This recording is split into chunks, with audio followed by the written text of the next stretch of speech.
Hello and welcome to the Overly Animated Podcast, where we take animation seriously. We talk everything animation here, including Rick and Morty, which we'll be getting into today. I'm Dylan Hysen, and today I'm joined by Delaney Stovall. Hey, y'all.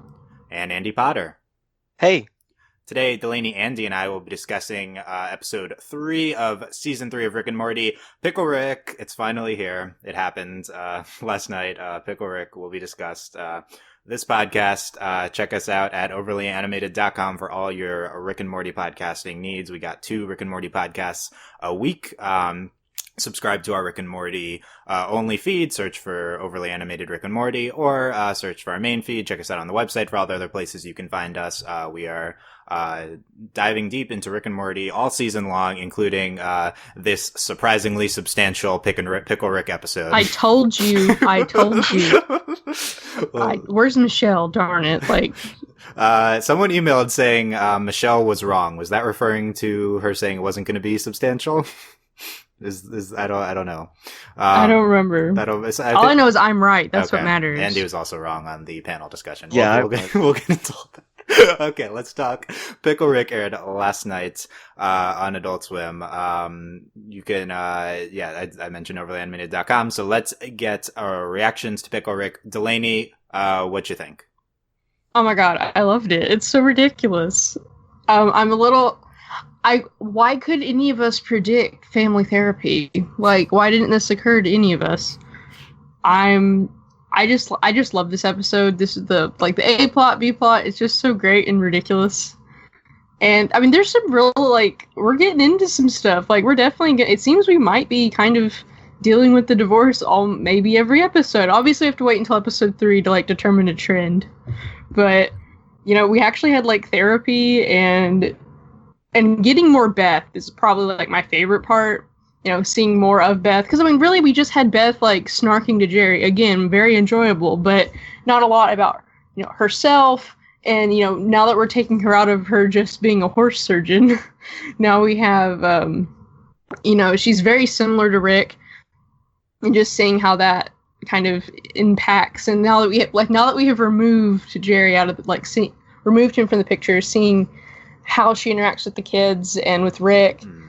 So it's pretty great. I just really enjoy, and especially at the end, their interaction in the car. Yeah. So I'm just excited to see more of that. And I just love this episode. It's just great and absurd, and just Rick turning himself into this rat pickle thing and killing rats. It took you a minute to get to the actual Pickle Rick in your reaction.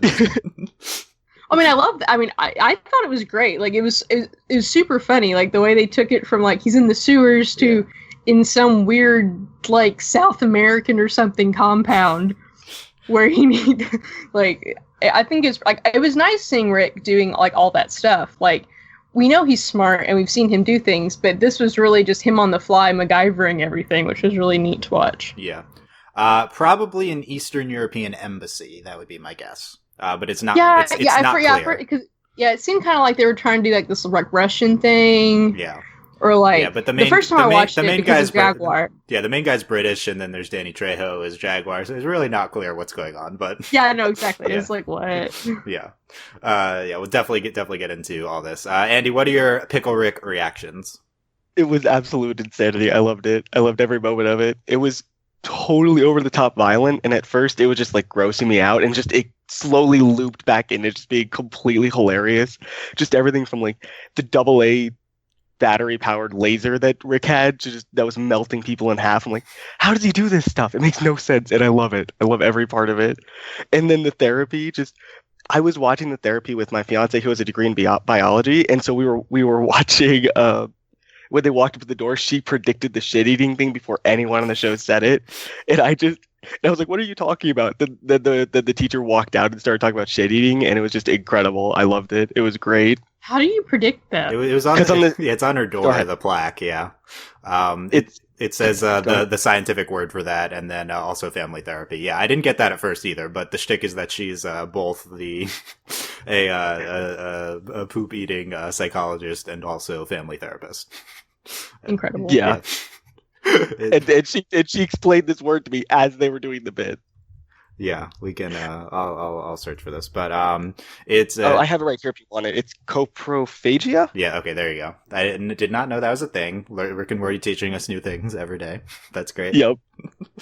Yeah, I think absolute insanity is right. This was one of the craziest episodes of Rick and Morty, and I think it was brilliant. I think that we take this one of the most stupid fucking concepts in probably the most stupid concept in the history of the show, and you gotta go crazy places with it. I didn't, not necessarily in love with like 5-minute montages of gross Rick, Pickle Rick, like killing, dismantling wrecks and cockroaches, and but it was fascinating to see, and then like fighting rats and stuff. But the therapy stuff was brilliant. Some of the best character work the show's done. Jaguar was standout, an incredible character, and then in the Stinger was brilliant.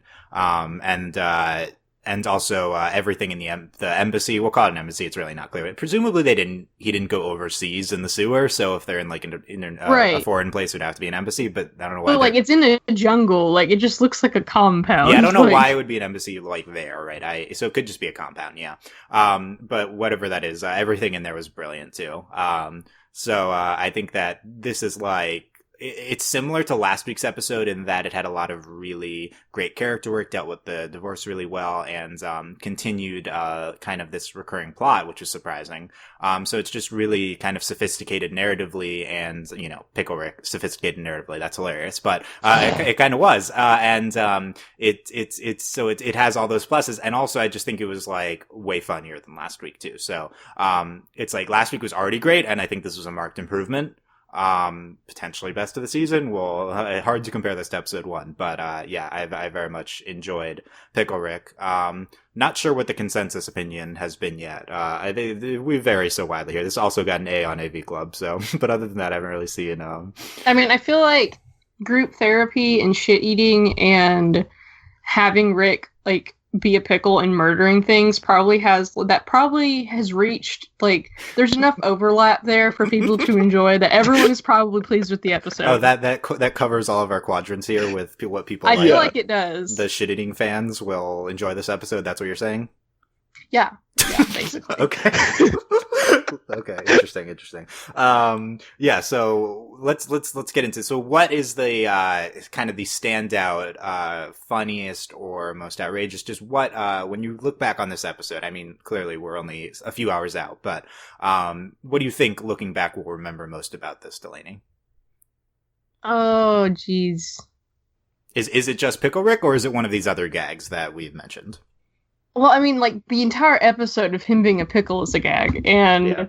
I guess maybe, like, when he's in the sewer and he's, like, killing stuff, and when he's, like, taunting the rat, and then he decapitates it, and then he, like, goes into, like, this Iron Man suit, basically, like, montage thing, where he just becomes, like, this rat pickle person, and then just starts, like, killing everything. Yeah. Like, that's pretty standout. And, like, because, like, that's when we went from, like, this kind of sad Rick's a pickle. He's rolled into the sewer. He has to, like, survive until his family gets home to, like, what the hell is going on? Certainly some of the most striking visual stuff the show has done. Yes. Yeah. So I could definitely see that standing out in our memories visually. What about you, Andy? What do you think is the standout moment of the episode? I think it's everything from, like, the embassy, or the whatever it is, the compound. Yeah. It's because the elevator opening and the Russian people walking out, and just that started an insane firefight between him and the Russians. Like, and then he's shaming them by putting the recyclables in the recycle bin and stuff. Like, just everything in there is Rick at, like, his peak mocking of everybody around him. It's incredible. Yeah, that's only in the second half of the episode somehow. Like, and they just do like an entire action movie in 11 minutes. It's like maybe even less. It's brilliant. Yeah, I think it's like Jaguar. The stuff from the embassy, specifically Jaguar, is the standout, and also the long therapy monologues from Susan Sarandon. Oh yeah, no, the monologues are like quality. Like some of the great. We'll go through some of them, but yeah, it's just the character work we get into with therapy, and also just the ridiculousness of them like taking everything with Pickle Rick seriously within the therapy session, and Dr. Wong like building on it instantly and picking up on it is just absurd. Like, you get used to it, but everything they're talking about is just so absurd. So I think And then he walks in, and you're like, wait a minute, like she's like, you must be Rick, yeah. It's like, what? She's just fine with it. She just keeps going, keeps rolling. Yeah, and she's flattering this Pickle. yeah. I think we did our like top 10 minor characters podcast before the season started. I think Jaguar and Dr. Wong are two new potential top teners. Yeah, for sure. Yeah. They're both really great. Also the head of the embassy was really wonderful too. British guy surrounded by Russian guys for some reason. Yeah. We had our voice, our guest voices today. Susan Sarandon, Dr. Wong, Danny Trejo as Jaguar, and Peter Serafinowicz as whatever. I don't think he had a name, but the British head guy. I think all brilliant guest roles here. Yeah. So I guess let's start with Pickle Rick. I feel like there's Pickle Rick, the embassy, and then the therapy stuff to get into. All of it. This was more. We're kind of back to our standard A plot, B plot structure, with everything with Rick kind of in the A plot and the therapy in the B. I think this is one of the better uses of a distinct A and B within the show's history. Sometimes, particularly in season 1, a little bit the show struggled with having the A and B's, like the B plot be good or the A and B's connect at all. They tie directly into each other, and both I think are really strong. That's why I think this is like a upper tier episode of the show, because everything that happens is just is really narratively strong. That's going on. Agree? Yeah, no, definitely. Because a lot of times we have like the plots don't connect, or it's just like stupid and you don't care about it at all. And I was equally invested in both plots, and it's just nice when they tie so strongly together. And it was especially really nice when Rick actually walked into the session and sat down. Like, that was just really satisfying. Yeah, the A and B plots literally converge. It's I don't know if the show's done that before off the top of my head, but yeah, I agree. It's very narratively satisfying to have just Rick walk in there. I think it's happened like once or twice, but definitely I don't think to this degree. Yeah, definitely. I also really like the dichotomy of this, like, classic dichotomy of like a really action-packed A plot and a really low action B plot, where they can hop between them, and it really shows this. It's kind of funny to hop between like Rick killing rats really gorily and Susan Sarandon really nailing down this like pickle thing with them. It was a really nice. I really like that. Yeah, they're really distinct. Action and kind of like this weird serious comedy character work type thing. And the A plot's kind of like subversion of an action story too. And then you have it works really well. This episode just really fits together. You know, like, despite the fact that we spend like 5 minutes fighting rats, and I'm not like necessarily in love with that.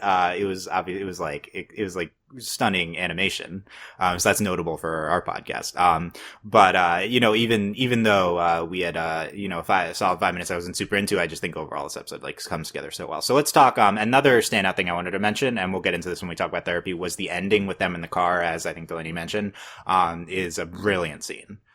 Just some of the best character work the show has done. So we will get into that. Let's talk Pickle Rick to start with, though. So, it's we saw it in the preview. The episode starts off with Morty hearing Rick calling him, flip the pickle, Morty. The payoff is huge. Yeah, just taunting our expectations of Pickle Rick.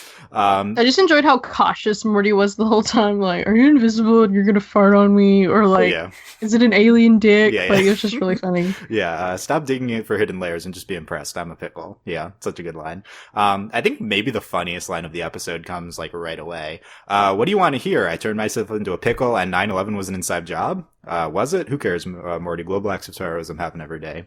Yeah, the 9/11 was an inside job. Great. Morty's reaction is so great to that. We're kind of back to just super gullible Morty this season, which I think is wonderful. Not necessarily gullible, really earnest Morty. I think him in the car too, yes. Super earnest. Him in therapy. We even talked about Morty peeing his desk and Summer huffing whatever, right? Like enamel. Enamel, yeah. Those were great recurring plot threads as well. Neither of them particularly cares that they they did this. Nope. This kind of feels season 1-y with like, oh, the kids are having problems, and I feel like we've almost moved beyond that with both of their characters, but I also don't care. Like, it was great. It doesn't matter. Yeah. I love that 9/11 inside job line. I think that's really funny. Except both things are very in character, so like, who cares? Yeah, and they're both. Yeah, I love Summer. Summer's like, we'll get back to that later. But just want to be seen as getting high. Okay. Yeah, so then it slowly unfolds that this is to get out of family counseling.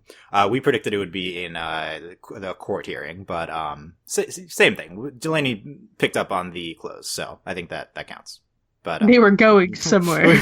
Yeah, they were going somewhere. We figured that out. And then we didn't put the pieces together that Rick would be turning into Pickle to get out of it. I think that's pretty great. Right, no, that makes sense. And it unfolds so well, and then like Morty just like points to the syringe and the scissors and the timer. Do you wanna get pierced by a syringe full of liquid unrelated to your situation, do you? Says Beth, like justification for taking the syringe. And Rick's like, can't argue with that. So Beth, like, even though she's still going along with everything Rick says, very aware of kind of what she's doing there. Oh, I literally turned to my fiance at that point. I'm like, Beth is savage as fuck. Like, she's just like, yeah.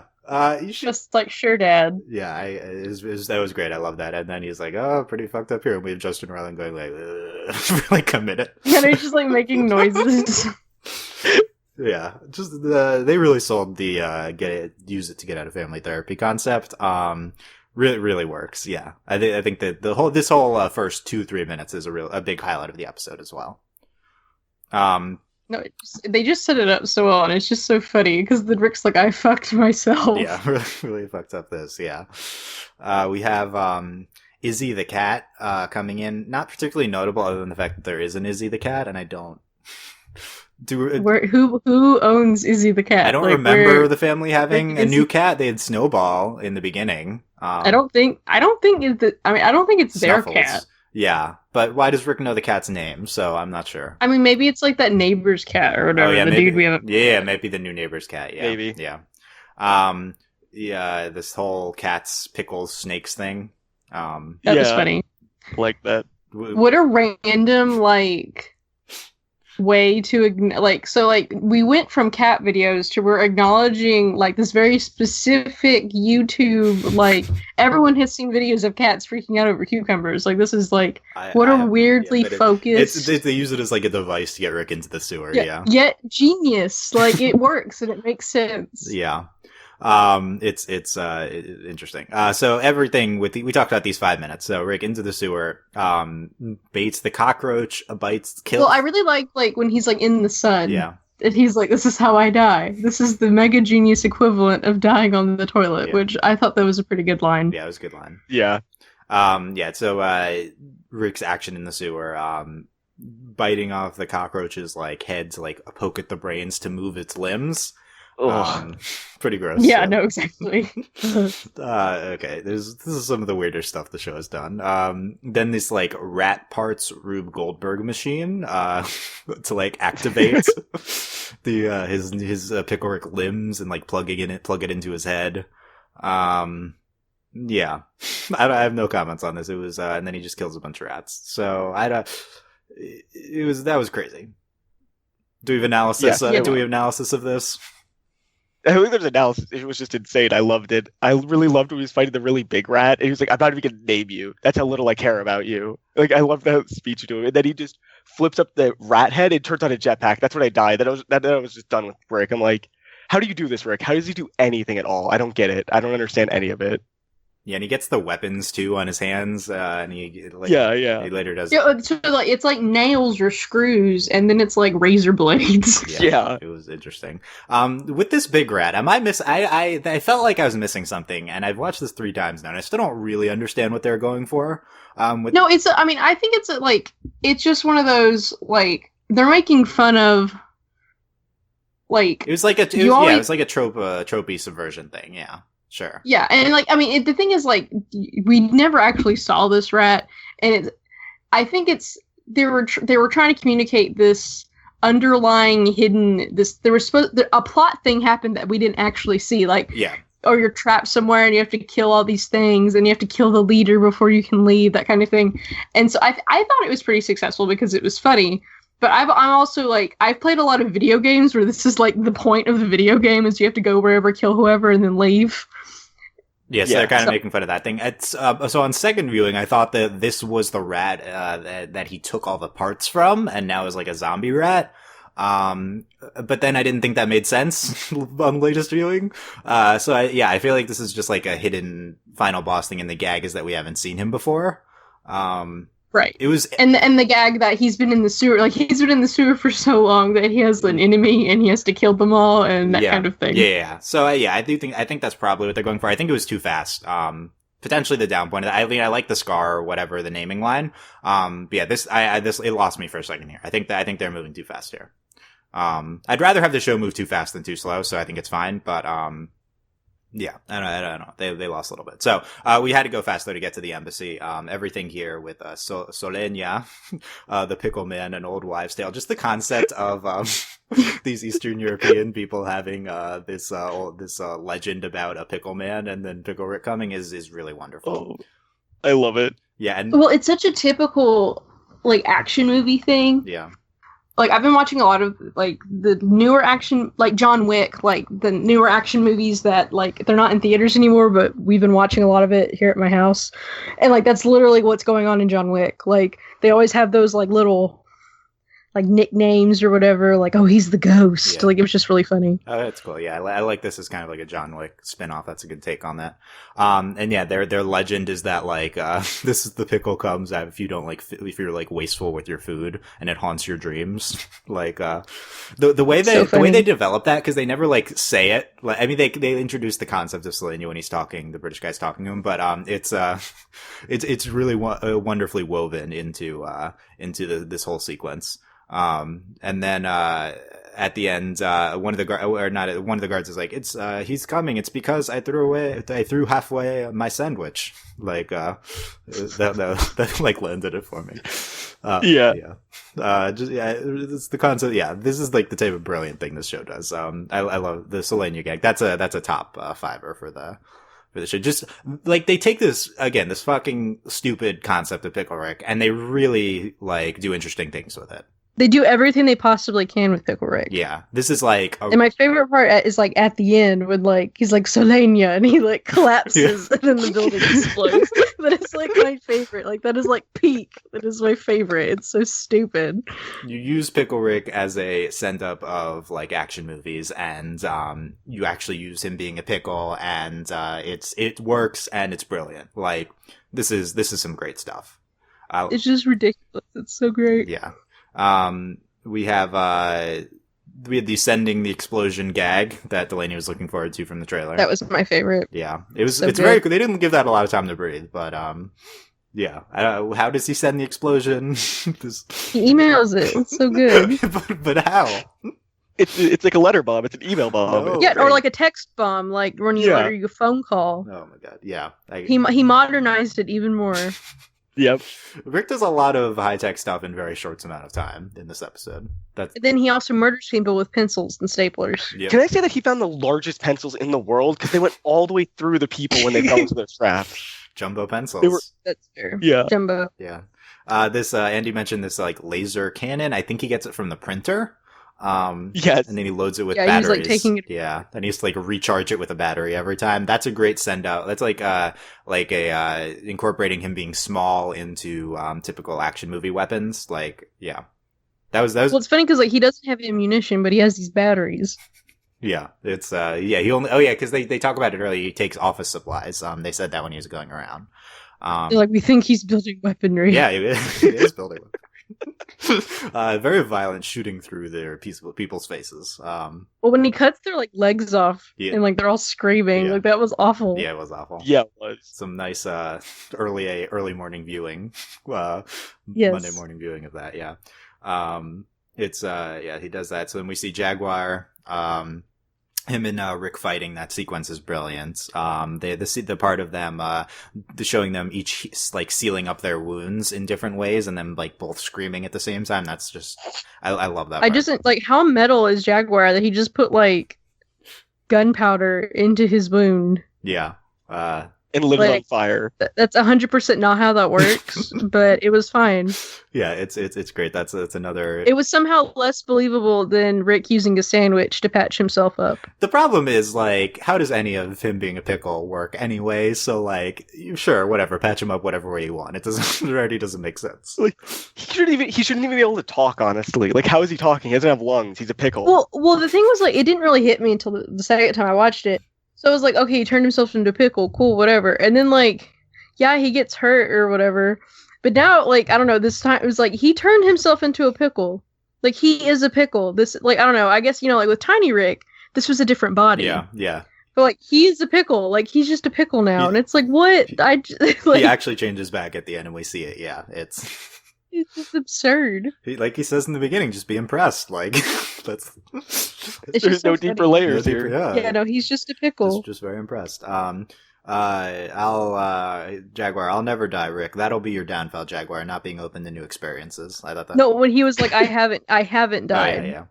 That's a quality line. I haven't died. Like, It's what a such an good action line. movie. Yeah, not being open to new experiences. That's great. That's pretty great. Later with the British guy, Jaguar was an animal. You're an intelligent pickle. We can do business. I thought that was a great line too. And like you don't know the fate, and then they're working together on the helicopter, and then blowing up that guy. And yeah, he's like Selenia. It's brilliant. So good. Yeah, it's so good. Yeah, later in the helicopter, Jaguar talking about, do I have infinite daughters? Like, Rick, Poor Jaguar. Come on, Rick, you can't tell him yes? Like, yes, he does. But it seems, I think this probably spawned Jaguar to, pursue other dimensions, like in the Stinger, because, Yeah. So, I think he follows up, he doesn't believe Rick. I think maybe he does reunite with his daughter. A version. Maybe somewhere. Yeah. He'll find his daughter. We can talk about the Stinger now because it involves Jaguar, but okay, we spent so much time like theorizing over this scene, and then it was a fucking stinger. I was like, "Are you serious?" It's completely unrelated, and they put it in the opening credits too. Like, this is like, really? Like, why did you do this? Rude. Yeah, we have Concerto. This will be my greatest performance. E splat. God. And then Jaguar comes again. Confirmed. I was like, I mean, we at the end we were like, yeah, I'm right, but it's a piano. Piano. Yeah, it's just a great setup, and they animate this. Like, he's just this weird piano villain. Like, what? It's great, and they have this whole world in the background we see for a second too. They definitely go all out for this Stinger. No, they went like, but no wonder they put it in the credits. Yeah, and then Rick's "That's Morty" is why you don't go to therapy. As the is that the moral of this episode? We'll debate. We'll get to that, but yeah, I think also like how incredible. Like, you just see this. And then, like, oh no, Jaguar just slits his throat. It's like, what? Like, yeah, nothing makes sense. This is just the epitome of what Rick and Morty is. I really love this Stinger. I think it's like a top 5 Stinger. We're gonna do that podcast at some point, really but great. I love this paying off Jaguar in this way. It's in this completely unrelated concept that's great on its own. Yeah, I love it. It's so silly. It's amazing. Yeah. Okay, let's get into the therapy part of the episode. Yeah, Summer huffing pottery glaze, Morty desk wedding. Oh my god! I really enjoyed saying desk sweating. Like, it was a thing that.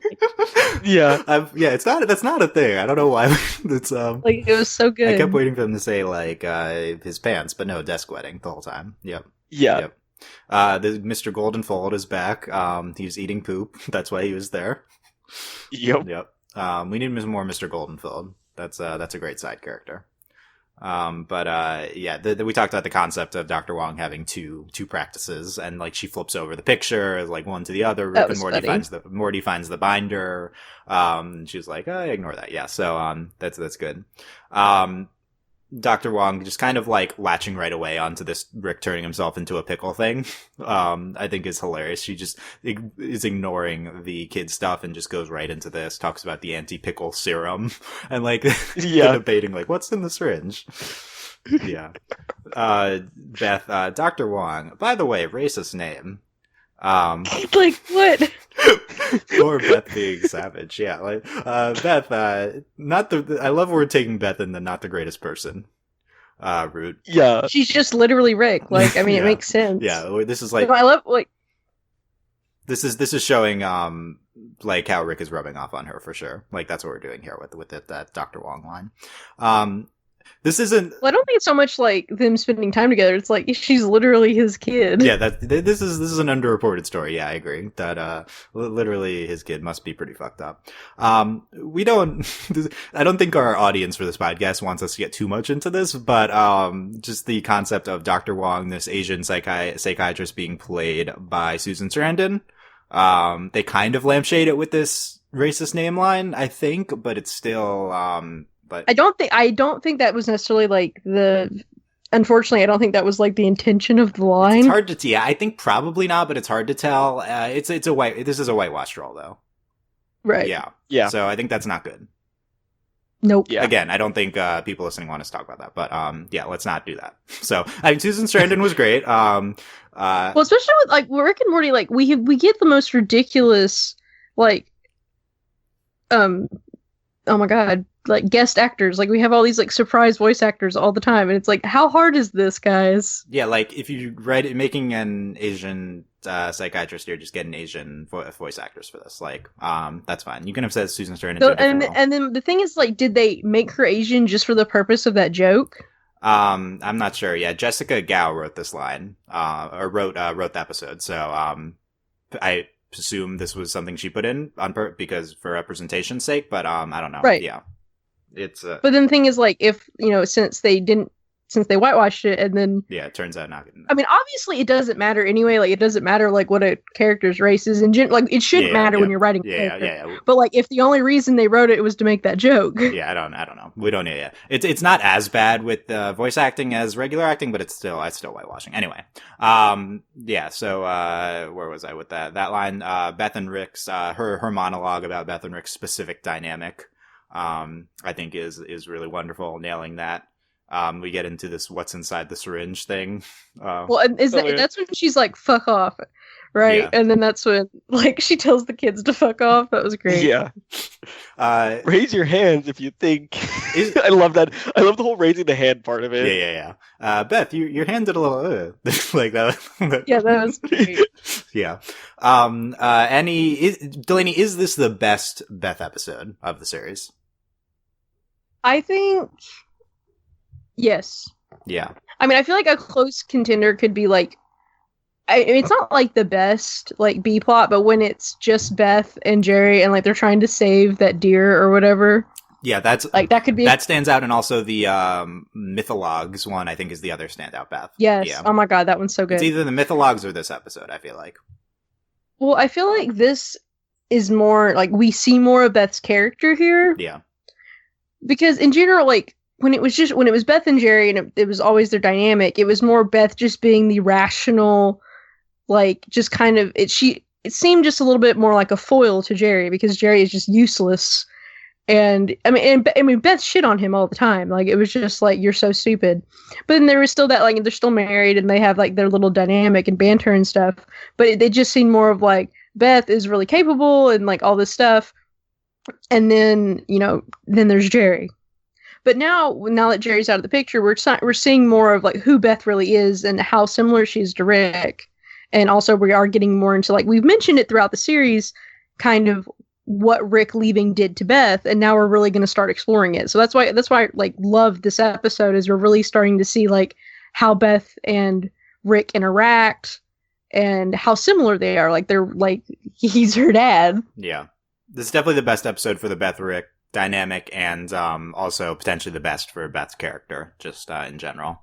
This is like she's standing alone here because for so long it was just her in comparison to Jerry. Yeah. Now we're exploring other things with her. Yeah, Andy. Is this the first episode without any Jerry at all? Without a single Jerry line? I'm sure there was one with no Jerry before this, but yeah, this is notable that there's no Jerry. They also didn't mention Jerry. Like I think they just said husband like once. Yeah. For some reason he's not there. Good. Yeah, we'll check the tapes on no Jerry. But check the tape. Yeah. We're talking about this Beth Rick dynamic speech. I don't think it's one that rewards emotion or vulnerability. It's possible that dynamic eroded your marriages and infecting your kids with their tendency to misdirect their feelings. Yep.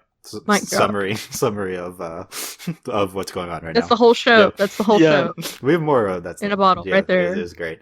And then their I statements things were wonderful. Oh That's my pretty god. good. Yeah. Summer's talking about how she just wants to be seen as getting high for getting high. And Morty is like, yeah, I'm sad about not being in the toilet. Like, Morty's was my favorite.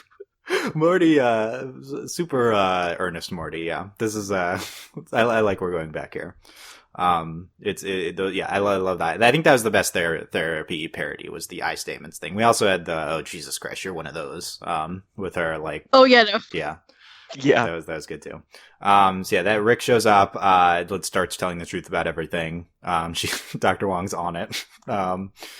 We have her anti-therapy or Rick's anti-therapy speech. So this is a crazy one here, which is what are our highlights of the anti-therapy speech?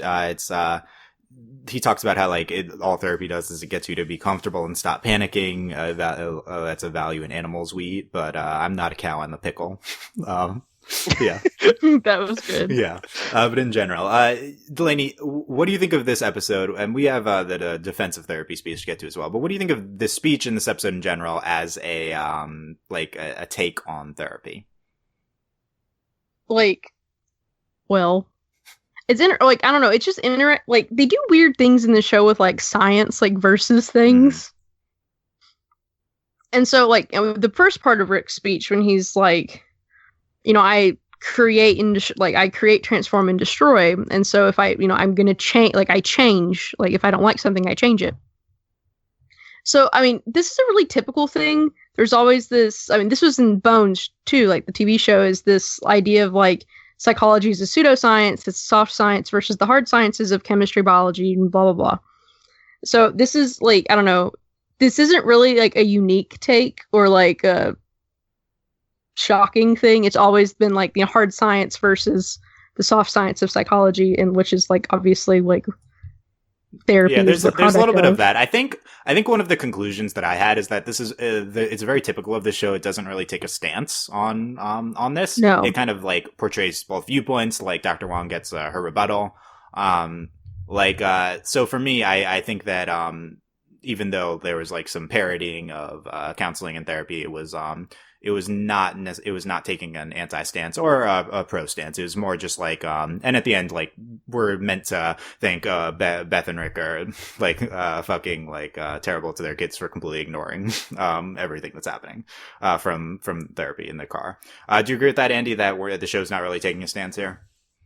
Well, from my perspective, I've had to be a little personal. I've had a little experience with therapy through my life, and I've felt this was the most relatable Rick that I've seen in the show. Just this one speech about it, because I'm not a super genius. No one is. No one's Rick. But I'm in a science field. I've experienced going through like it just doing experiments, doing research, and I can understand this idea of like you're in control of your own head.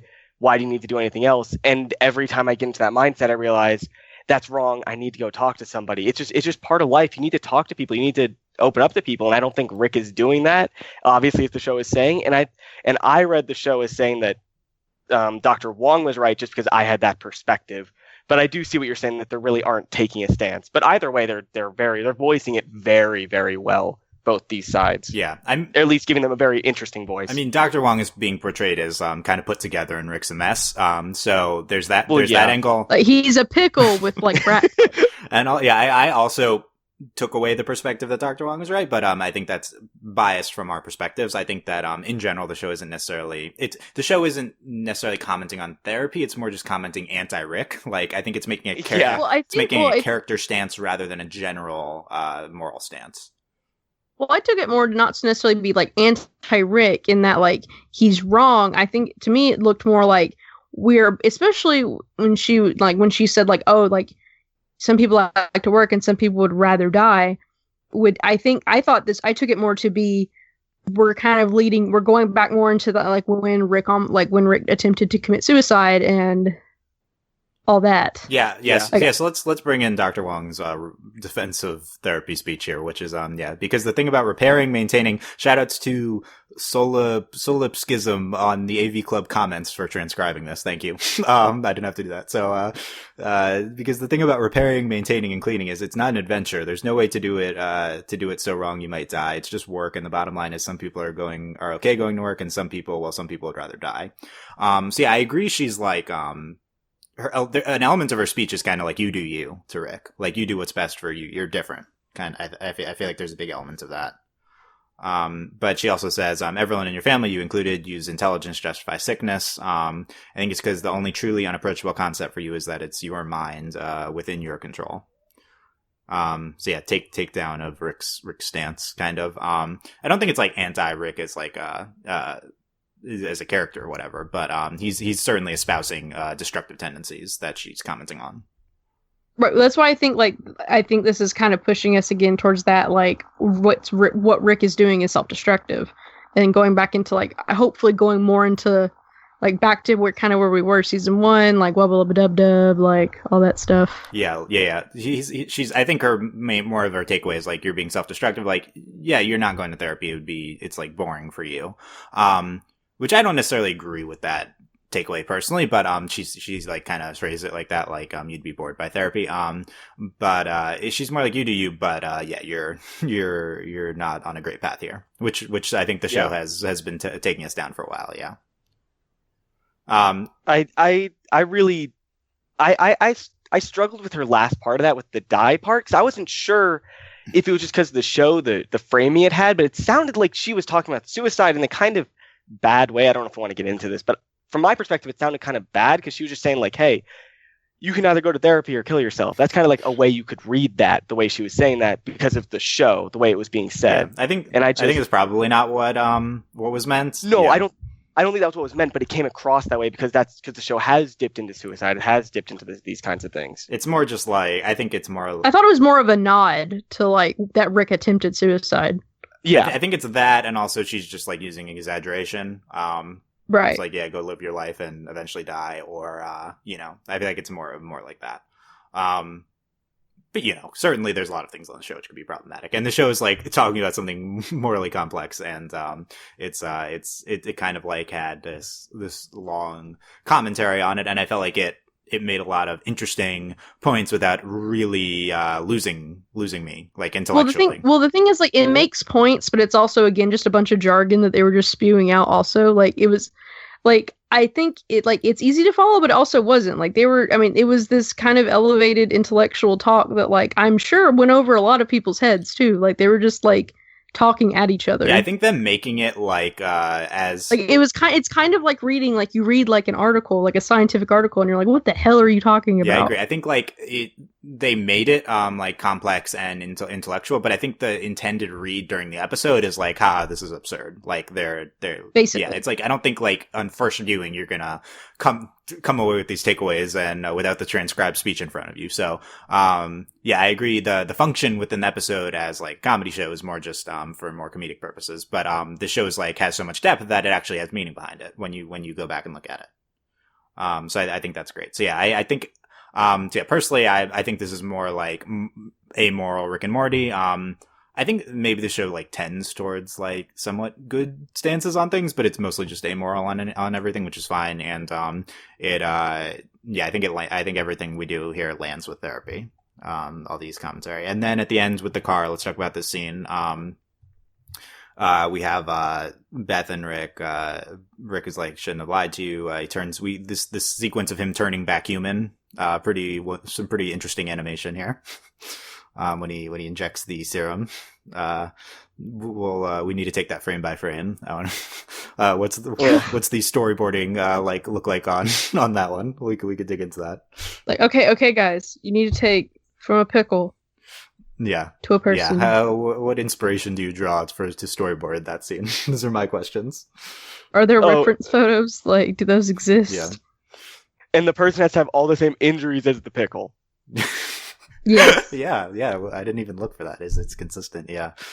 Yeah, it is. He has a big welt on his right side from when he healed himself in the fight with Danny Trejo. Nice. Yeah, it's wonderful. It looks great. And it's pretty funny just watching it instantly happen. It's like, yeah, this was the anti-pickle serum the entire time. They like, should I get a drink? Morty's like, I liked her. Yeah. Smokey's Tavern, maybe Shoney's callback. Yeah. They're just obsessed with Shoney's. Like, that's just what it is. Yeah. Let me read this take that I saw in the last scene again from the AV Club comments. James Right Hand says, easily my favorite part of the episode was the very end when Morty and Summer are sitting in the back, stunned by how easily Beth and Rick are totally ignoring the therapy session while they want to go back. I thought it was both hilarious and fucked up in the right way. Unlike the needless violence, particularly in the sewer, it was a dark punchline that landed for me. It's like we had this intellectual commentary on like deconstructing Beth and Rick, and then Beth and Rick are like, that was fuck that therapist, right? And Summer and Morty are like, let's let's go back to them. Yeah. It was I agree, it was like dark and fucked up, and I think that scene is brilliant. No, definitely. And again, like, we're definitely exploring more like Rick and Beth, how similar they are, and like getting more to the root of the problem, because it's not just all on Rick either. Like, this is like both of them like ignoring what's going on. Yeah, and it's hurting Morty and Summer, so maybe that'll be a recurring thread throughout. If but maybe Morty and Summer just like go off. Yeah, kind of like last episode. Yeah, maybe something crazy will happen with Summer as a result. Yeah, I'm loving what they're doing plot wise. Like we're keeping this recurring thread, and this wasn't like a direct commentary on the divorce, but it like related, and we're using it to comment on our characters. I think we're on the right track here. No, we're definitely doing some like really interesting things, and I'm just waiting to see like next episode, like if like we need to have 3 episodes before it's kind of a trend. Though I would be kind of shocked if we kind of like drop it in general. Like, I feel like there's definitely going to be throwaway lines, if not focused B plots and such. Yeah, I agree. So wrapping up here, would you say it's above average, below average, or average episode of Rick and Morty? And also, if you had anything from the episode you wanted to briefly mention that we didn't talk about, Delaney. I think this is definitely above average. I love this episode. Even the the mindless violence, even, obviously it's not my favorite part of anything, but I think it was interesting to watch in that that's not, like, obviously Rick and Morty's a violent show, and we see, like, gory, like, gross stuff all the time, but it's not really, like, action-y in this way, because Rick is an old man, and it was kind of interesting to him, like, get into this pickle rat body and then just, like, beat the shit out of everything around him.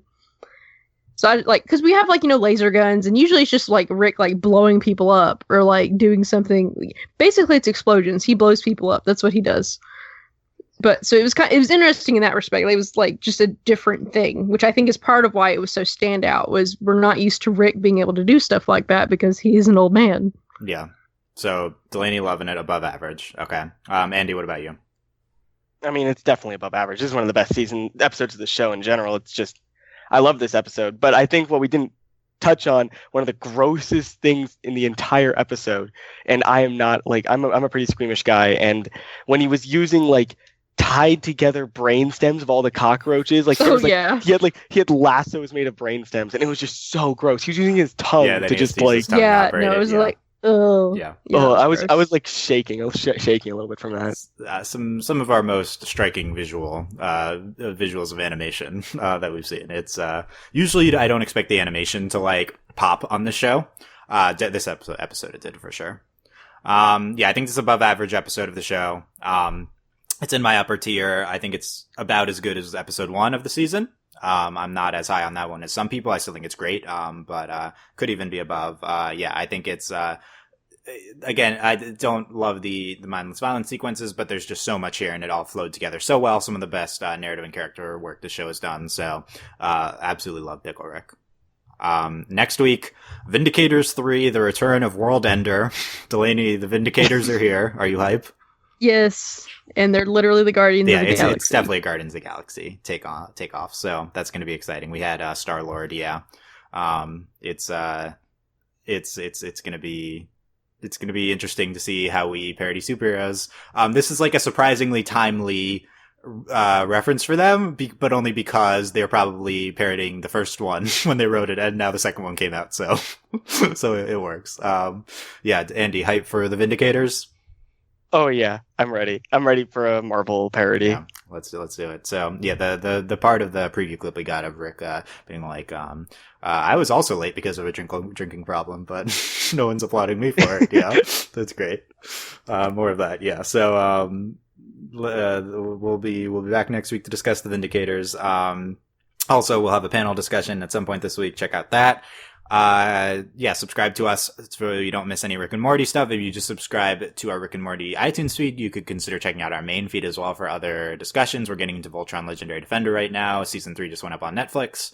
We have a bunch of other stuff at overlyanimated.com. You can watch on YouTube, subscribe to us there. A bunch of ways to get at us. But yeah, we'll all be here for Rick and Morty all season long.